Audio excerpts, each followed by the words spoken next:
7:30 recently exposed widespread doping in the Greyhound racing industry, and since then we've had a huge response. We've received thousands of emails, calls and Facebook posts, some from insiders who've raised more concerns about the industry, others who claim we didn't show the positive aspects of their sport. We also had a strong response from an unexpected quarter, veterinary nurses. They're the ones who have to help kill the healthy dogs the industry discards every year.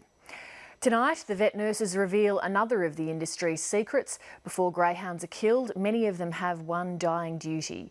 They're drained of their blood to help sick and injured dogs at animal hospitals. Rubinsztein-Dunlop has this report, produced by Leslie Robinson. And racing, good level start. It's a disturbing reality of the greyhound industry, and one that's rarely discussed.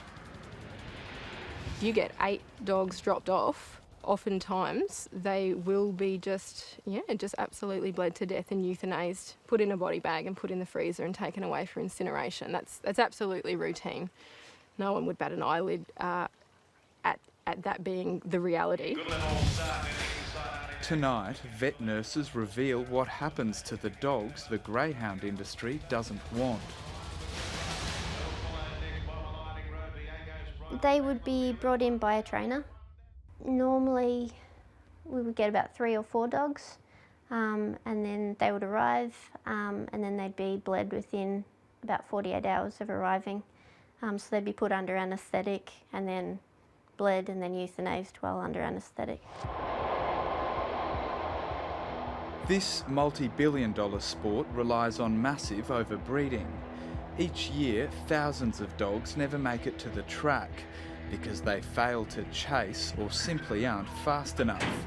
They're what the industry calls wastage.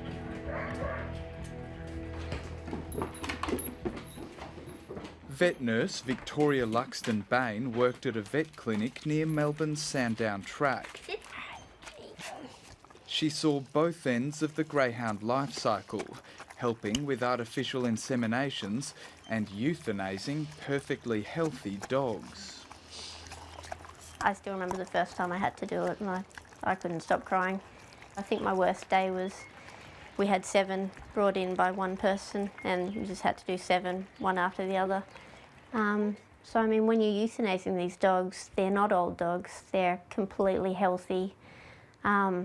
You know, most of them are still standing there wagging their tails and licking your face while you're actually euthanizing them.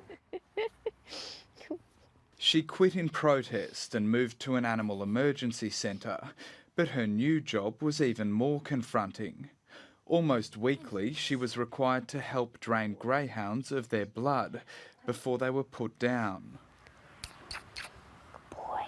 The blood was used for any dogs that needed a blood transfusion. And it would be separated into red blood cells bags and also plasma. The fact is that vets need blood to help injured and sick dogs that are brought in for treatment, and unwanted greyhounds provide a ready supply. A large percentage of greyhounds have a blood type that's referred to as universal, so most dogs are able to receive that without having a transfusion reaction. Also, they're extremely placid, they have really large veins, they have a high red blood cell count, and there's a lot of them who are no longer required for racing. It does happen quite often. We don't talk about it as often as we should, to be honest. It is heartbreaking to see. A non-recovery donation would have an intravenous catheter placed. The animal would be anaesthetised and have a tube placed down its throat, so it would be unconscious essentially. Then the femoral artery would be located. A large needle would be inserted into that. If they're struggling to get that blood out, they will give the animal adrenaline, which just gives that animal a last gasp if it's starting to essentially die. For this Queensland vet nurse, draining a greyhound of up to 2 litres of blood was a task too hard to bear. I think it's the equivalent to essentially organ theft or rounding up the most vulnerable members of a community and exploiting them just because you can. Just because you can doesn't mean you should. So most nurses are appalled by it and technicians are appalled by it. A lot of vets are appalled by it, but it is considered a solution to the requirement for blood products, and I don't think there would be a vet nurse out there who isn't aware of it, and I don't think there would be a vet nurse or vet technician out there who's worked in a larger referral hospital or a larger veterinary clinic who hasn't had something to do with it. It's that standard. 7:30 has heard from a number of nurses too afraid for their jobs to speak out publicly about the practice of bleeding dogs. One from New South Wales wrote of her horror. On countless occasions I found myself out the back, literally sobbing over the dogs I was unable to save. Often they drained the dog until the blood pressure was that low it would barely flow. Then they'd just inject them with lethabarb and chuck them in a body bag like garbage. There's a huge greyhound industry with thousands of greyhounds, and so where we're at is we, in an ICU like this, we have lots of critical patients, lots of patients that need blood transfusions.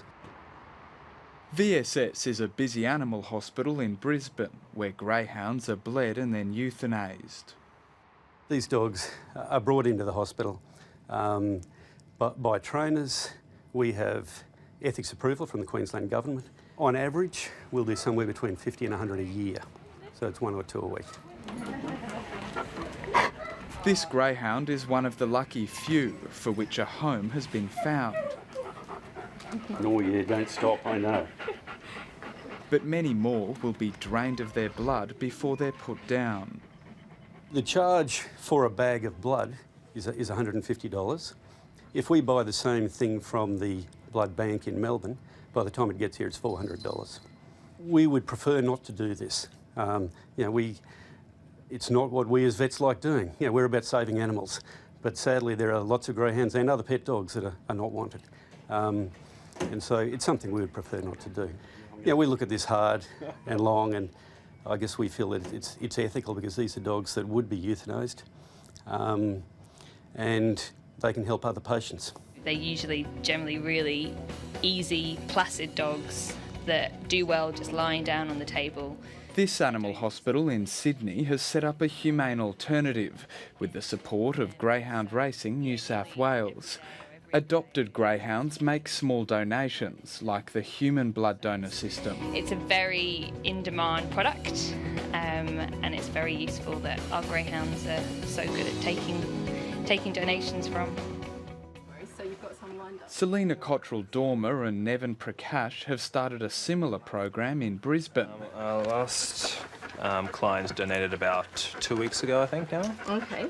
So we've used one unit already recently for a trauma victim. Okay. So They hope it's one small step towards ending the exploitation of these dogs. You're a good girl. What we want to see is an elimination of greyhounds being killed for their blood. And you can join a discussion of some of the issues raised in that story on our Facebook page now at facebook.com/ABC730.